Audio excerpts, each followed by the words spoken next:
straight out the shop. Rock with the channel, supporting, subscribing. We appreciate it all. Y'all know the whole spill. I wanted to get into this video here, man. I touched on this issue a little bit on the last video, but it's just been, I think it's a little bit more of a deeper conversation going on. And it's about the injuries, man. I mean, at the end of the day, we seeing these guys get injured at an alarming rate. And KD just went out again. He just came back.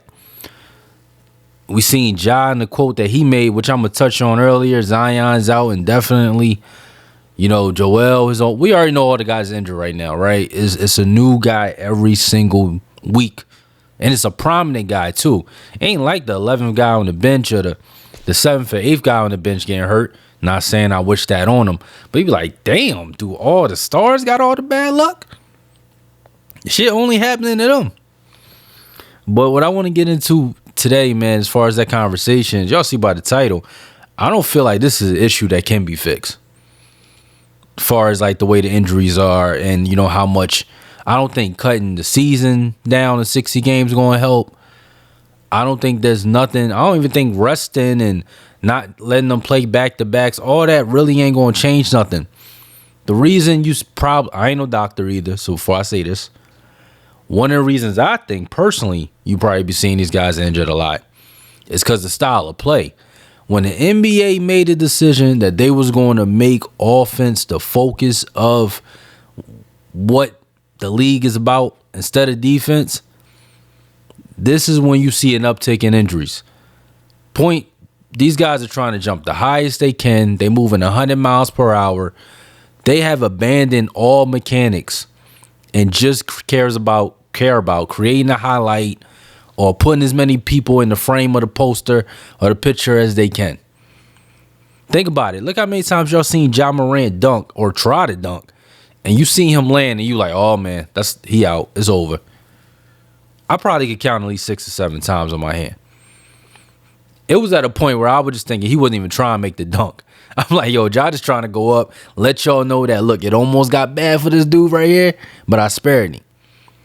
He had a lot of those I'm sparing you dunks. But you just seen the quote. If y'all haven't seen it, Ja just put out a quote the other day. I want to read it to y'all because I think this is telling. And I think a lot of guys are starting to adopt this or going to adopt this moving forward. He said, I'm not trying to dunk at all. I'm dead serious. Sometimes I get knocked out the air and a foul don't get called. And now I'm out longer than I'm supposed to be. So you got somebody like Ja Morant, who was one of the most entertaining players in the league. Every time I watch Ja Morant, I know I'm getting a couple highlights or two. But he's literally saying, trying to dunk and playing that, you know, using his athletic abilities is leading to him getting more serious injuries. And now he's out longer for periods of time. So he's going to change the way he plays. And the man only like 25. And not try to dunk as much because he's getting injured too much. You got guys like him and other players that change in direction multiple times throughout the game on a fast break going 100 miles per hour, but the left knee is pointed to the left and going left and their body going right. Easy injury right there and there. These guys jumping out of nowhere, you know, trying to jump over 3 people, land on somebody's foot. They trying to flop on a 3-pointer, stick their legs out, land on somebody's foot. These are the things that are keeping these guys just not healthy. Along with, you can see it in my eyes. Here's a quick bonus tip if you can't find them anywhere on social media. So you can go on this website. But I feel like if they focus back on defense, you wouldn't really have these issues. Think about the defensive drills for anybody that played basketball growing up or in higher levels. The type of drills that you were playing were all focused on lower body strength, lateral movement. These are things that I think would improve the balance of these players when they making these type of moves. Like I said, I'm not a doctor. I'm just trying to use some insight here. I think if these guys focused on drills like that teach defense, because when defense was focused, it's lateral moving, shifting, changing your body, going different directions. When that was more of the forefront, I don't think you were seeing injuries as bad. Again, I'm just guessing. I just don't think you would see injuries this bad. It's funny how we always say, or hear a lot of people say, they want the NBA to be a little bit more physical. No, you don't. No, you don't. If we in a less physical era now, and it's so active. I mean, this is certainly what he does best. And his first couple possessions against Giannis, no, they're not all going to go his way, but there's no in each other, man. You ain't gonna never see these NBA players anymore.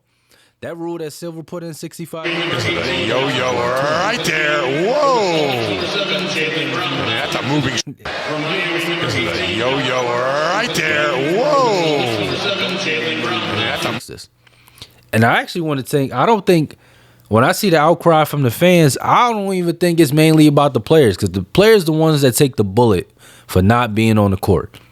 Now, we all know players ain't purposely trying to get injured. There are guys that love the game. It might be not as much as we will hope, but these guys ain't purposely trying to get injured and not play. Because usually they get out of shape. These dudes ain't trying to get out of shape. They be bored without basketball. A lot of these dudes don't even got lives outside of basketball. So I'm going to find it hard to believe that these guys just like being injured and not playing, no matter how much they checks are. But at the end of the day, to get back to the point there, what was I saying? To get back to the point. So I think the anger that fans have because they get mad when guys aren't playing in primetime games, or you take your kid to the game and the star player ain't playing. We really need to shift the blame to the ownership, because they are the ones that really make the decisions. Joel Embiid has been taking the sword and falling on the sword for this not playing back-to-back thing and this, not playing every game thing. You cannot tell me that didn't come from the ownership. I know they put this plan together for him because he met with numerous doctors and they came up with the plan. And I know the team was involved in that conversation. But he's the only one that speaks about it, and he has to be the one that make it seem like he came up with this. I know Daryl Morey and them pushed this on this. Maybe even tied it to his contract. Maybe said, look, we can keep you healthy. This is going to be the plan moving forward, and then we'll give you this contract that we just gave you over the summer. A lot of times, man, like even back to Khawi, this is a Clippers thing.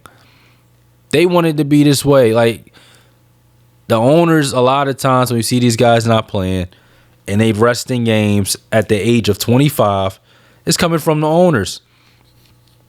Or, the management. I'm not going to say the management. It's coming from higher up than them. The people that sign the checks is the one making these decisions. But we always throw it on the player and make it seem like the player don't want to play and all that stuff like that. And they do have part in the blame. I'm pretty sure a player can override it and play anyway. But I think if they compensated, if the teams and whoever compensated the fans more for things like that happen, and if Adam Silver actually enforced some rules that actually make a difference, not no 65-game rule and all that other crap, things that really make a difference that could punish the team, then you might see a little bit more change there. Like one of the things you can see too as well, like what do y'all think about this? Like I'm gonna give y'all some examples of what I mean they should do, and let me know if y'all think they good ideas or not. Y'all ever see a certain game where like a star player sit out for one game and they'll say like he got an injured back or leg or whatever, and then he played the very next game? Clearly that was just a rest day, but they didn't want to put the rest label on it, so they made up some injury. For now on, if a player's get injured, if he's legit injured, he got to be minimum out 3 games. No more of that fake one game rest stuff for non-legitimate injuries. If you gonna sit a player, you gonna be prepared to maybe lose 3 games in a row. I'm talking about for real legit injuries, y'all. Like I'm talking about for the times where you see a guy sit out 1 game because of a back injury, but he plays the very next game.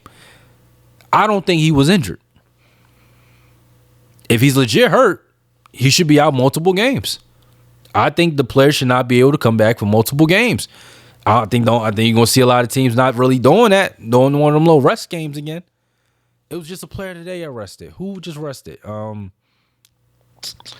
Dang, it was a prominent player. It was just out for Steph rested. Well, Steph 35. I could see that. But still, there's other players that, and if you under 30, you can't have no rest days, man.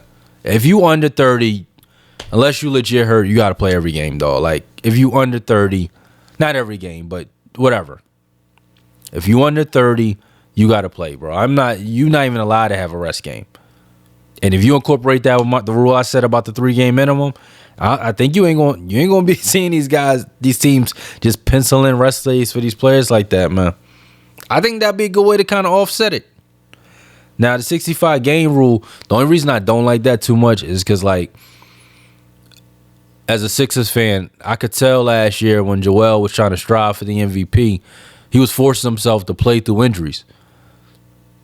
He'll come up to turn up against the bum teams, like Charlotte tried to drop 70 and 60 and all these other teams that he didn't really need to.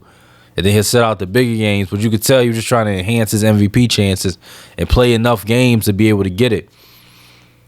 I don't want guys trying to force injury. If you injure, you injure, bro. Like, the 65-game rule, I think, encourages guys to push through injuries, which we don't really want. That cheapens the product. Like, they ain't gonna be. That ain't what you want. And then you also giving a barrier for how many games the guys can sit. So you're saying, like, it is okay if you sit this many games, but just not this many.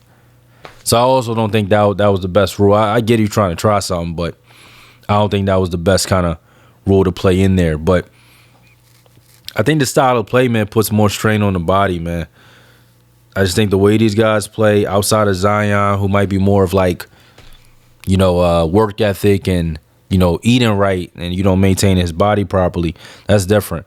But the Iron Man days of the NBA are over, man. You're not going to be seeing somebody like Jordan who played like 6 or 7 seasons at 82 games. Them Iron Man days are over. The Iron Man days are over. Here go another one. If you sit out a primetime game, the team got to get fined a significant amount, man. $300K. $400K. Because you specifically picking primetime days. Like, if it's a back-to-back and one of those games is primetime, they got to play that one. They can sit out, they got to play that one. They got to play that one. And that's only if they don't implement the other 2 rules that I said. Then, that one is a standalone. Because I know they contradict each other. That one's a standalone. But I got a question for y'all too as well, man, before I end this video here. As fans, what do we really want, though? Do we rather just have our team healthy, our guys all ready to go, lock and loaded by time playoffs? Or are we focused on them playing every game in the regular season, beating their body down, playing through injuries for 82 games of a much more grueling season than it is before? I know the physicality is down, but not the possessions, not the... If you just start a player, you're exerting way more energy than probably you ever had. These guys have to do so many things that they weren't tasked to do years ago, like back in the day. Because back in the day, guys had roles. Your point guard did his role. The rebounder did his role. Now you got star players almost having to do everything. There's so much freelancing going on that the usage rates, these guys touching the ball every possession. And they in charge of getting everybody involved, playmaking. Back in the day, you ain't have every star in there trying to get 6, 7 assists a game. If they was a scorer, they was a scorer. And that's all they focused on. Now you got somebody like Devin Booker trying to do 8, 9 assists a game. Yeah, he don't average that now. I'm just saying he got to be the point guard too. Even though they got Tyus Jones, you got Scotty Barnes who shifted over, and now he's rebounding. He got 8, 9 rebounds a game, 8, 9 assists a game, 25 points. Guys are doing a lot more. Shai Gilgeous, 6 rebounds a game, 8 assists, 30 points. Guys have got to do a lot more responsibility because of the lack of roles on the court. So they get a lot more drain. I don't care how young you are. They get a lot more drain throughout the season. So I get it. The 82 games is grueling. Even if you're knocking down to 60, I don't think it'll stop injuries. But I do understand that, to give a little credence to the guys there, the players here, as fans, are we upset when guys take rest off days or only when we show up? I also think what the owners can do, and I'm mad I spread this apart from the other solutions, but when a player is not playing, if there's not a notice that he's not playing a star player, 48 hours before the game start, everybody get half off. Or they get half off on the next ticket they buy. We got to start hitting the owner's pockets. You got to start hitting it for the lack of transparency. Homie didn't just get injured. Unless they had a game before. He didn't get injured on the off day, most likely, man. And if he was injured, y'all knew he probably most likely wasn't to play. So 48, 24 hours, if it's not announced, it got to be half off for the fans there. Not no free chicken sandwiches. Got to be half off. Something, man. You got to start hitting it at a different level there to be able to help these guys out. But like I said, I ain't want to confuse y'all. But back to that, what we'd rather have as fans, though, man.